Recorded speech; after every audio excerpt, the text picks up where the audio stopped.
Come back to our channel Credit SSB exam sorry credit SSB exam नहीं future achievers official. अभी time लगेगा मेरे को। ठीक है, तो ये क्वेश्चन ये सीरीज मैं शुरू कर रहा हूँ। मैं कोशिश करूँगा कि आपको 200 MCQ इम्पोर्टेंट MCQ जो है वो आपको करवाऊँ। ठीक है, बट इम्पोर्टेंट MCQ के साथ जो भी चीज़ें लिंक होंगी ना वो भी मैं आपको इसमें बताने की कोशिश करूँगा। और आप सभी से रिक्वेस्ट है कि इस वीडियो को शेयर कर देना। ठीक है, क्योंकि बहुत एफर्ट लगता है एक छोटा सा वीडियो बनाने में। ठीक है, तो अभी यहाँ पे क्वेश्चन पूछा गया कि largest inland salt water lake जो है सांबर लेक को कहाँ पे लोकेट करती है। तो सांबर लेक कहाँ की है? राजस्थान की। इसके अलावा इसकी आपको लेक के ऊपर क्वेश्चन बनता है तो हम लेक से रिवाइज कर लेते हैं।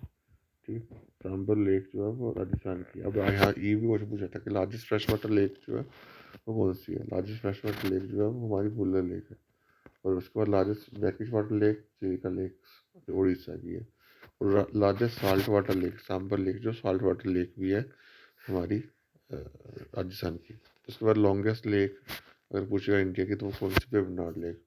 ठीक है, तो ये आप याद रखना। और लार्जेस्ट हाई अल्टीट्यूड लेक कौन से?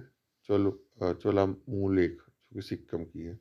ठीक है, इसमें कौन सी इंपॉर्टेंट है यहाँ पे जो लिखी हुई है? लुन्नर लेक, ये भी आपको पूछा जाता है महाराष्ट्र की। ठीक है, उसके बाद वेम्बनाड लेक ये भी पूछा जाता है केरला की। उसके बाद पुलिकट लेक ये भी पूछा जाता है आंध्र प्रदेश की। उसके बाद क्लोरू लेक ये भी पूछा जाता है आंध्र प्रदेश की। ठीक है, लोहतक लेक मणिपुर की। ठीक है, उसके बाद और कौन सा मेन जो भीमताल लेक भी पूछा जाता है ये उत्तराखंड की।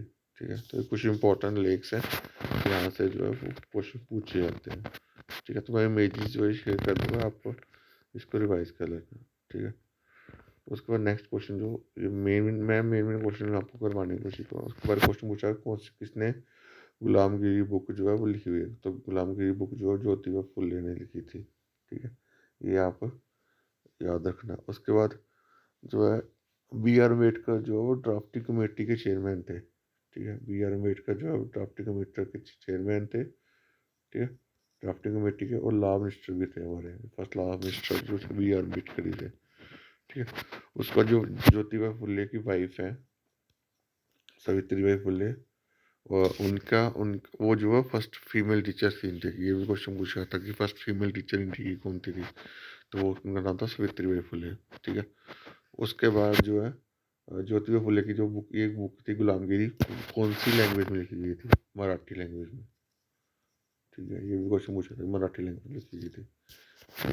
तो ये चीज़ दिमाग में रखना।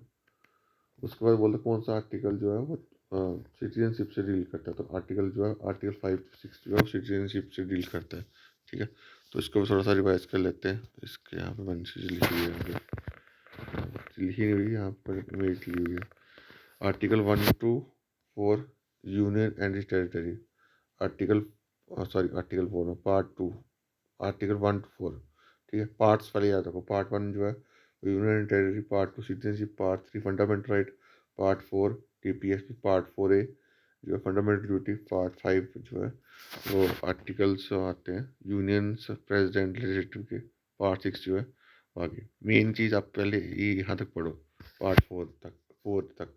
ठीक है, पार्ट फर्स्ट में यूनियन एंड टेरिटरी के बारे में बोला जाता है। फिर उसका पार्ट 2 में ठीक है सिटीजनशिप, पार्ट 3 में फंडामेंटल ड्यूटीज जो है वो पार्ट 4A में। ठीक है, कौन से आर्टिकल के अंदर पूछी जाती है?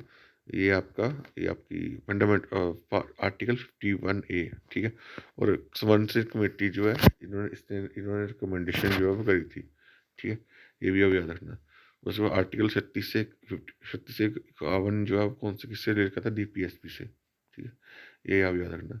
उसके बाद कुछ इंपॉर्टेंट पार्ट्स पढ़ा देता हूँ। पार्ट 9 पूछा था कई बार एग्जाम में। ठीक है, पंचायत से। पार्ट 9A म्यूनसिपैलिटी से। ठीक है, पार्ट 9B कोऑपरेटिव सोसाइटी से। उसके बाद और कौन सा पूछा था मैक्सिमम एग्जाम में? Emergency provisions. ठीक है, कितना है 12 और 18 पार्ट 18 इमरजेंसी प्रोविजंस। कहाँ से लेकर इमरजेंसी प्रोविजन? आर्टिकल 352 से लेकर 360 तक। ठीक है। ऑफिशियल लैंग्वेज कौन से पार्ट के अंदर आती है, पार्ट 17 के अंदर, ठीक है। ये भी अमेंडमेंट कौन से आर्टिकल के अंदर होती है, आर्टिकल के थ्रू होती है, ये आती है आपकी पार्ट 20, ये आप याद रखना। यहाँ पर अमेंडमेंट के बाद लिखा हुआ है, यहाँ पे अमेंडमेंट के बाद लिखा हुआ है, यहाँ पे ये अमेंडमेंट में लिखी हुई है, ये आप दिमाग में रखना। 42nd अमेंडमेंट जो है वो इसको बोलते हैं मिनी कॉन्स्टिट्यूशन, ये भी क्वेश्चन पूछा जाता है कि कौन सी अमेंडमेंट को जो है मिनी कॉन्स्टिट्यूशन बोला जाता है, 42nd अमेंडमेंट को, ठीक है। इसमें जो है वो 10 फंडामेंटल ड्यूटी ऐड हुई थी, ठीक है। 10 फंडामेंटल ड्यूटी जो है 42nd अमेंडमेंट में ऐड हुई थी, ठीक है।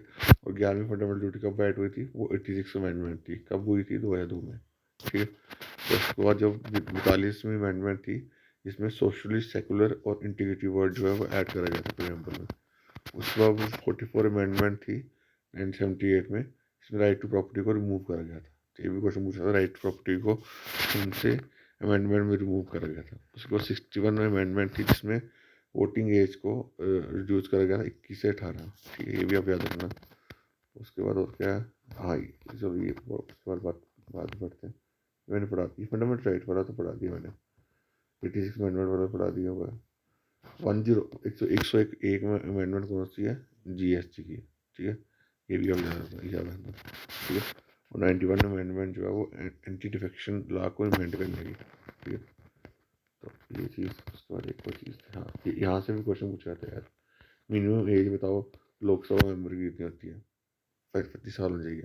मिनिमम एज राज्यसभा मेंबर की 30 साल, प्रेसिडेंट की 35 साल, वाइस प्रेसिडेंट की 35 साल, गवर्नर की प्रेसिडेंट 35 साल, मेंबर ऑफ लेजिस्लेटिव यानी एमएलए उसकी कितनी 25 साल, ठीक है। मेंबर ऑफ लेजिस्लेटिव काउंसिल उसकी एज जो है वो 30 साल, ठीक है। उसको राज्यसभा को क्या बोला था, राज्यसभा को प्रोस बोला था पार्लियामेंट का, ठीक है। कौन से आर्टिकल का डील करता है, आर्टिकल 84 जो है डील करता है क्वालिफिकेशन इसकी मेंबर, राज्यसभा के मेंबर की, इसमें 250 मेंबर होते हैं, ठीक है। 238 मेंबर जो है वो स्टेट ड्यूटी से रिप्रेजेंट करते हैं, और 12 मेंबर जो है वो प्रेसिडेंट नॉमिनेट करता है, और ये परमानेंट बॉडी है, ठीक है, जो कि डिजॉल्व नहीं होती। और वाइस प्रेसिडेंट इसके एक्स ऑफिशियल चेयरमैन होते हैं, ठीक है। देखो मैंने कितनी सारी चीज़ें जो आपकी इस एक छोटी सी चीज़ें में, छोटे से वीडियोस में हमने आप कवर कर दी, ठीक है। और भी चीज़ें देख लेते हैं। उसके बाद ये दिमाग में इसके बारे में थोड़ा कुछ फैक्ट्स आपको बता देता हूँ, एक मिनट बता रहा। सेंसस जो है वो आपको ये सेंसस जो है वो कौन से आर्टिकल के अंदर आती है, सेंसस जो है वो आर्टिकल 246, ये भी क्वेश्चन पूछा जाता है, ठीक है। सेंसस जो है वो आर्टिकल 246 के अंदर आती है, ठीक है। कौन करवाती है, मिनिस्ट्री ऑफ होम अफेयर करवाती है। उसके बाद कौन सी मिनिस्ट्री के अंदर ऑफिस, कौन सा ऑफिस होता है, office of registrar general and census commissioner of India, ठीक है। ये आप याद रखना। उसके बाद एसटी पॉपुलेशन जो है वो सबसे ज़्यादा कहाँ पे है, एमपी में, और एससी पॉपुलेशन कहाँ पे है, यूपी में, ठीक है। ये कुछ इंपॉर्टेंट फैक्ट्स है। उसके बाद मैं आपको अभी छोटी छोटी नोट्स, अभी छोटी छोटी वीडियो इसलिए मैं बना रहा हूँ कि ताकि आपको जितना आप पढ़ो वो आप अच्छे से पढ़ लो, ठीक है। बाकी मेरी टारगेट ये रहेगा कि मैं जो भी आपको वीडियो प्रोवाइड करूँ उसमें मैक्सिमम कंटेंट जो आपको डिलीवर हो एग्ज़ाम ओरिएंटेड, ठीक है। तो बाकी अभी के लिए इतना रखते हैं, बाकी और चीज़ें जो है मैं कोशिश करूँगा इस सीरीज़ को मैं रेगुलर कंटिन्यू कर सकूँ, ठीक है, अगर आपका रिस्पॉन्स अच्छा रहा तो।